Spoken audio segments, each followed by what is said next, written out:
San Jose, just one of the cities where protesters hit the streets, expressing anger over the death of George Floyd and denouncing police brutality. Once again, some groups were ignoring the curfew orders to make their voices heard.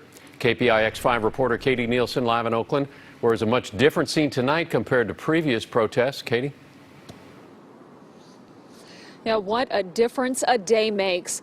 Last night and tonight, those protests culminated right here at 8th and Broadway in downtown Oakland. But tonight's protest significantly smaller, and it also remained peaceful.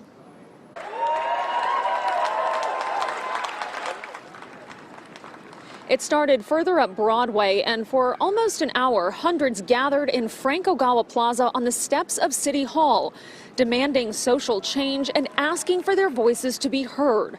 Around 7:45, they marched down Broadway toward 8th Street, the same intersection that saw clashes with police last night as the curfew neared.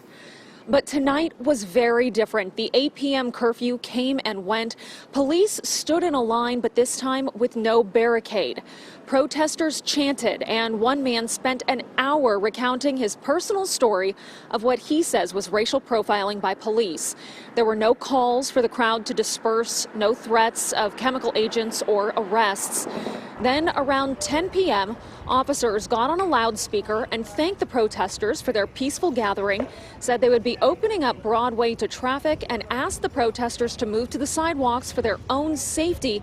Then the officers simply walked away, and so did those protesters. And while the group tonight did appear intent on violating those curfew orders, they did not appear to want to incite any kind of violence. Everything stayed very, very peaceful.